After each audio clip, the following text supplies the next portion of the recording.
Hi, I'm Dr. Terry Stalker, an archaeologist with an intense interest in the rise and fall of civilizations.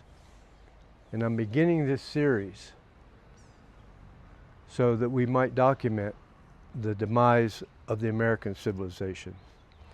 From 1960 to 1964, I was a high school student, and I used to fantasize about seeing and excavating ancient archaeological ruins like these columns in Tyre, Lebanon.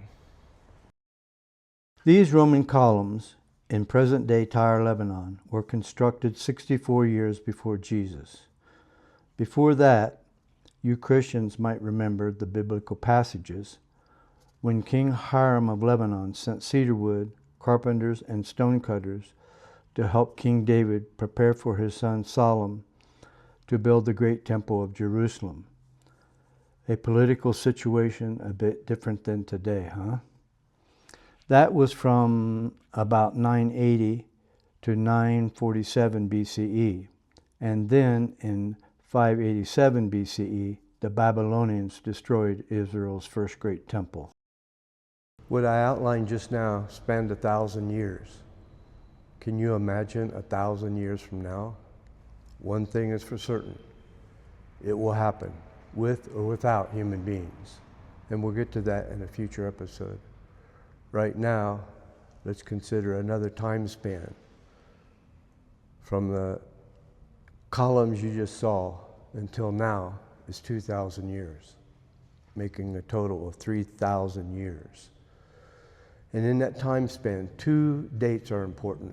One, the birth of Jesus, which is the dividing line between BCE, before current era, and AD, after death. A second important date is 753 BCE, which was the birth of the Roman Empire. And still today, there are many Roman temples around the Mediterranean, like this one in Rome. This still standing Roman temple in Rome was built in the 3rd and 4th centuries BCE and was dedicated to Portinus, the god of doors and keys. Yep, those Romans had gods and goddesses for just about everything. As just mentioned, the first Israeli temple was destroyed by the Babylonians. And then in 516 BCE, a second temple was constructed 500 years before Jesus. And Jesus was in that temple. And according to biblical scripture, this is what we read. And Jesus left the temple, and his disciples came to talk to him about the temple. And Jesus said to them, "You see all this? It will all be thrown down. Not one stone will be left on another. Everything will be destroyed." And that's exactly what happened 37 years after the death of Jesus. In the year 70 AD, the Romans not only destroyed the second temple, they destroyed Jerusalem. And as a consequence, the state of Israel was destroyed for 2,000 years. Actually, Israel's second temple wasn't completely destroyed. That is the West Wall, or the Wailing Wall, in the distance. You see the people, the supplicants, lined up along it? Here are supplicants in 1885 wailing for the restoration of Israel, which would happen when I was 2 years old, on 14 May 1948. So, doing the math, the Jews had no state for almost 2,000 years after the Roman destruction in 70 AD. Even in the modern era, the Wailing Wall attracts not just Israelites, but people from around the world. Both Presidents Obama and Trump touched the wall. In fact, I myself have touched the Wailing Wall. Now we might ask, What can looking at history tell us about our present-day religious configuration? Let's look at the ancient Roman city of Baalbek in present-day mainland Lebanon. Ancient columns are everywhere at Baalbek in present-day Lebanon. This was the ancient temple of Jupiter, the god of sky and thunder. And this is the still-standing temple of Bacchus, the god of wine. And wine continues, to this day, to be important in Christianity, as anyone who has taken communion will tell you about drinking the symbolic blood of Christ. They say the reason that we study history is so that we don't repeat the mistakes of our past. And while that may be true, we also study history so that we know where we're going in the future.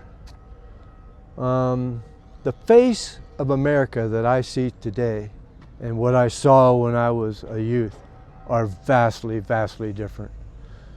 For example, religion. It was alive and growing when I was young. Today it's dying. Atheism is growing around the world. We know that. Today, 3,000 churches a year are closing in the United States. Here, let's have a look at one. These columns of the once First Baptist Church of Augusta, Georgia, are made of marble. And right now, the entire building is in the process of looking like the abandoned temple of Bacchus in Baalbek, Lebanon. And here's another abandoned church. This amazing Gothic edifice was the location of a Detroit Presbyterian congregation from 1911 to 2005. Not even 100 years did it last. Please understand, those are just two examples of tens of thousands of American churches that have closed. Let's look at one right now that has interior columns. This was a Methodist church in Gary, Indiana, which was abandoned in 1975, 50 years ago. Many of the stained glass windows have been broken out by vandals. And if you remember your history, the Vandals helped destroy Rome. So now, maybe you appreciate the title of this episode, The Columns Have Arrived. Like all civilizations before us, like ancient Rome, we, the United States, are dying. Imagine 50 years into the future with 3,000 churches closing a year. That's 150,000 abandoned churches. There's another way to look at religious demise, and that's considering you, the person. Where do you fit in this graph? This graph shows a major decline in attending church services, especially since 2005. The title of the article where I found this graph was, quote, "The Great Falling Away," unquote. So are you one of the Americans who has fallen away? Maybe a more important question is, will you or your children fall even further? This graph indicates that by about 2050, it will be a rare American who believes in Christianity. If I'm alive in 2050, I'd be 104. And that's not likely. But I would love to be alive as an archaeologist to see the social change that's coming to this world. In the meantime, we have one big question. Is America going to witness the total demise of religion? The quick answer is no. If you would like to know the details, please stay tuned for episode 2. If you like this video, please hit the subscribe button and prepare for episode 2, The Amish and Elon Musk's Misunderstanding.